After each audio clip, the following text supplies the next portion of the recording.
Bayangkan, kamu itu sedang duduk di sebuah ruangan kecil dan ruangan itu sunyi, nggak ada suara selain detak jantungmu dan juga jam dinding.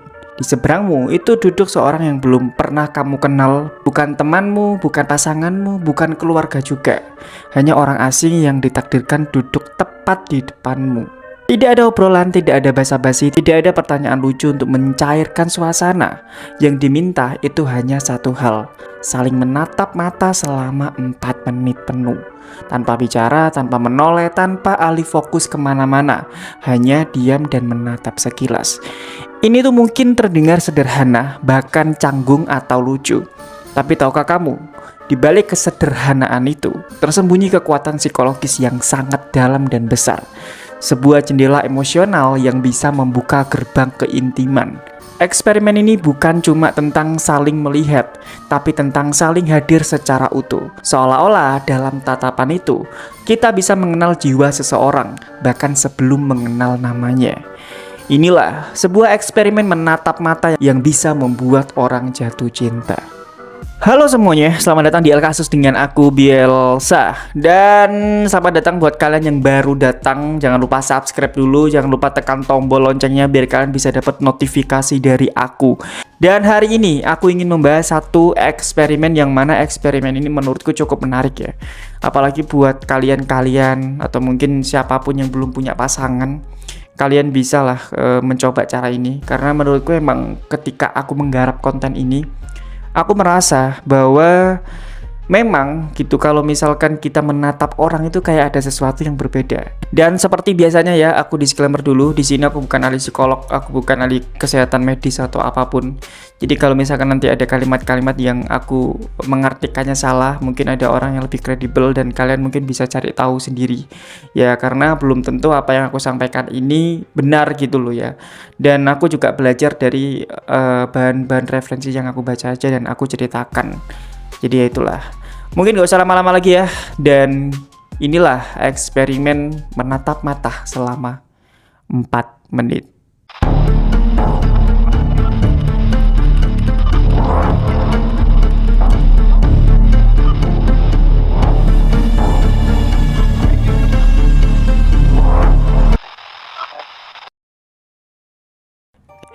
Kisah eksperimen menatap ini dimulai dari seorang psikolog sosial bernama Dr. Arthur Aron. Ini yang kemarin itu kayaknya ya. Yang pada tahun 1997 melakukan sebuah penelitian menarik di Stony Brook University, New York. Tujuannya bukan untuk membuat orang jatuh cinta secara instan seperti dalam film-film romantis, tapi untuk menjawab pertanyaan besar yang sering mengusik psikolog sosial. Apakah kedekatan emosional itu bisa dibentuk secara cepat dan disengaja antara dua orang asing? Alih-alih membiarkan hubungan tumbuh secara organik seperti biasa, Aaron dan timnya itu menyusun serangkaian prosedur terstruktur untuk mempercepat proses keintiman. Jadi mereka itu membuat 36 pertanyaan yang disusun secara bertahap. Ya dimulai dari pertanyaan yang ringan seperti kapan ulang tahunmu, siapa namamu, kamu rumahnya mana, dan lain-lain. Hingga menjadi pertanyaan yang sangat dalam seperti apa kenangan paling menyakitkan dalam hidupmu.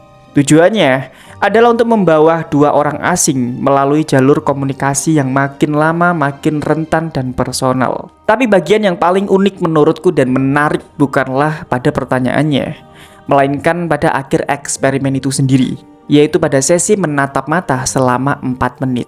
Tanpa bicara, tanpa gerakan, hanya saling melihat. Dan sebuah bentuk komunikasi nonverbal yang sangat langka di dunia nyata. Apalagi antara dua orang yang gak kenal atau asing. Dan setelah eksperimen ini, apa yang terjadi? Hasilnya, banyak pasangan yang melaporkan perasaan keterhubungan yang sangat intens. Beberapa merasa seolah-olah mengenal orang di hadapannya selama bertahun-tahun. Bahkan salah satu pasangan itu benar-benar jatuh cinta dan menikah beberapa bulan kemudian. Dan mereka yang mengundang tim peneliti ke pesta pernikahan mereka sebagai tamu kehormatan. Di sini kita mempunyai pertanyaan. Kira-kira apa yang terjadi saat kita menatap mata seseorang? Secara neurologis dan psikologis, kontak mata itu adalah salah satu bentuk komunikasi yang paling kuat, bahkan lebih kuat daripada kata-kata. Saat kamu menatap mata seseorang, ada beberapa proses luar biasa yang terjadi di dalam otak. Yang pertama mungkin kontak mata itu mengaktifkan pelepasan oksitosin, yaitu hormon yang berperan dalam rasa percaya, empati, dan ikatan sosial. Dan inilah hormon yang juga dilepaskan saat ibu menyusui bayinya, atau mungkin saat dua orang yang saling berpelukan. Jadi ketika kamu menatap mata seseorang secara intens dan tenang, otakmu itu menginterpretasikan sebagai tanda bahwa kamu bisa mempercayai orang tersebut.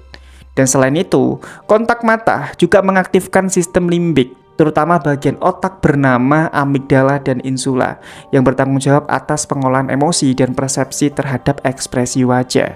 Soal nama-nama ini ya, mungkin di sini ada yang ahli psikolog atau medis, silakan dikoreksi kalau misalkan aku salah ya. Jadi saat kamu menatap mata orang lain, otakmu secara tidak sadar itu membaca emosi mereka dan memantulkan kembali emosi itu dalam bentuk empati dan yang membuat kita merasa terhubung saat saling menatap. Bahkan, jika kita nggak bicara, kita tahu orang itu sedang senang, sedih, gugup, atau bahkan tersentuh. Dan yang lebih menarik ya, kontak mata dalam waktu yang lama itu juga bisa memicu kondisi yang disebut increased self-awareness atau kesadaran diri yang meningkat. Kita menjadi sangat sadar bahwa kita sedang dilihat, dan karena itu kita merasa telanjang secara emosional. Tidak bisa berpura-pura, tidak bisa sembunyi, dan kita terlihat bukan secara fisik, tapi secara batin. Dan dalam kondisi itu ya, hubungan batin yang kuat itu bisa tercipta hanya dalam beberapa menit. Eksperimen ini tuh menjadi bahan pembicaraan global setelah Mandy Lane Catron, seorang penulis, dan dalam esainya Mandy itu mengisahkan bagaimana dia dan seorang teman pria itu mencoba langsung eksperimen Arthur Aaron ini. Mereka itu duduk di sebuah bar, saling bertanya 36 pertanyaan secara perlahan, membuka diri satu sama lain, lalu mengakhiri sesi itu dengan saling menatap mata selama 4 menit. Mandy itu menggambarkan ya pengalaman itu sebagai salah satu yang sangat intens. Bukan cinta pandangan pertama katanya, tapi rasa kedekatan yang tidak bisa dijelaskan setelah sesi tersebut. Hubungan mereka itu tidak langsung berubah menjadi romansa, tapi perlahan-lahan mereka merasa semakin dekat. Mereka mulai berkencan dan akhirnya mereka jatuh cinta. Apa yang menarik dari kisah ini itu menurutku bukan hanya kisah cintanya aja, tapi bagaimana eksperimen itu berhasil memotong hambatan sosial dan emosional yang biasanya menghalangi kita untuk membuka diri. Tanpa distraksi, tanpa ponsel, tanpa basa-basi, hanya dua manusia yang berani hadir secara utuh dalam ruang keheningan. Setelah artikel Mandy viral, eksperimen ini kemudian menyebar ke seluruh dunia. Banyak YouTuber, seniman, dan aktivis sosial itu mencoba mengulang eksperimen itu. Salah satu yang terkenal adalah Eye Contact Experiment di Berlin, di mana ratusan orang duduk di tempat umum dan saling menatap orang asing selama 1 menit. Hasilnya cukup luar biasa. Banyak yang menangis, tertawa, bahkan memeluk satu sama lain setelah sesi berakhir.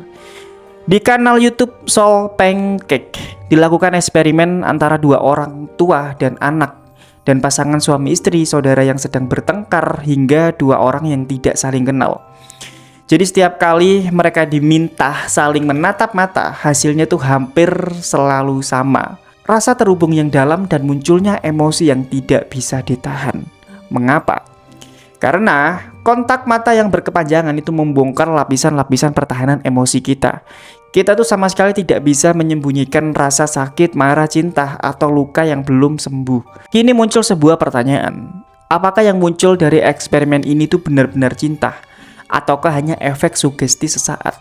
Menurut para peneliti, yang muncul sebenarnya bukan cinta dalam arti klasik, melainkan intimasi emosional dan rasa keterhubungan yang sangat kuat.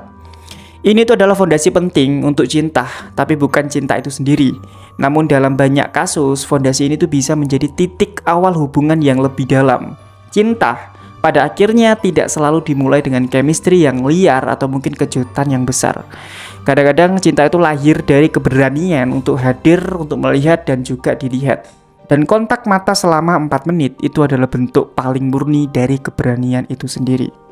Ini tentang kemanusiaan yang membuat eksperimen ini begitu berkesan, bukan hanya karena bisa memicu cinta, tapi karena dia itu mengingatkan kita bahwa manusia itu sangat haus akan koneksi yang tulus. Dan di era dimana komunikasi semakin cepat, semakin digital, dan semakin dangkal, eksperimen ini tuh membawa kita kembali pada esensi relasi. Kehadiran bukan sekedar melihat, tapi benar-benar melihat. Bukan sekedar ada, tapi benar-benar hadir. Ini agak ribet sih aku ngomong ini ya. Tapi banyak orang mengaku ya bahwa 4 menit menatap mata seseorang itu terasa lebih jujur, lebih tulus, dan juga lebih bermakna daripada percakapan berjam-jam di media sosial. Karena ya saat kita menatap, kita itu tidak bisa memalsukan emosi. Kita hanya bisa menerima dan membuka diri, dan mungkin justru karena itulah kita merasa terhubung. Dan untuk menutup ini semua ya, cinta itu tidak butuh kata, tapi butuh keberanian untuk terlihat. Kembali padamu, kapan terakhir kali kamu benar-benar menatap seseorang? Bukan sekedar melihat wajahnya, tapi hadir sepenuhnya. Tanpa kata, tanpa gangguan. Tapi siapa tahu, dengan keberanian untuk menatap mata seseorang selama 4 menit saja, kamu bisa menemukan sesuatu yang selama ini kamu cari. Ya entah itu cinta, pengertian, atau mungkin rasa bahwa kamu tidak sendirian di dunia ini. Karena kadang cinta itu bukan soal siapa, tapi soal bagaimana kamu melihatnya. Anjay, malah jadi kata-kata motivatornya ini ya. Tapi ya itulah ya, kalau misalkan aku mengambil dari pelajaran itu ya, menurutku memang dimana-mana nggak tahu kenapa kalau misalkan kita lagi natap seseorang gitu ya, itu kayak ada sesuatu yang memang kita tuh kayak nggak bisa lama-lama gitu. Nggak tahu kenapa ya. Apalagi kalau misalkan kita menatap pasangan, mungkin itu kayak rasanya tuh kayak dalam banget gitu. Entah kita sedih, entah kita senang, atau bahkan mungkin ya kita kayak merasa sama-sama bahwa saat ini posisinya, kondisinya tuh lagi seperti ini gitu. Ya mungkin siapa tahu di antara kalian yang sudah bersuami istri, yang sudah punya pasangan, yang mungkin punya sahabat dan lain-lain, coba kalian cara ini. Siapa tahu dari sini kalian bisa berbicara secara batin ya, dan terus akhirnya kalian yang merasakan sendirilah gimana rasanya menatap mata teman, saudara, pasangan selama 4 menit. Dan sekali lagi terima kasih buat kalian yang sudah nonton El Kasus sampai habis, dan maaf kalau misalkan ada yang kurang dalam penyampaiannya. Sekali lagi terima kasih buat kalian sudah subscribe dan tekan tombol loncengnya, dan sampai jumpa lagi di El Kasus selanjutnya. Bye bye.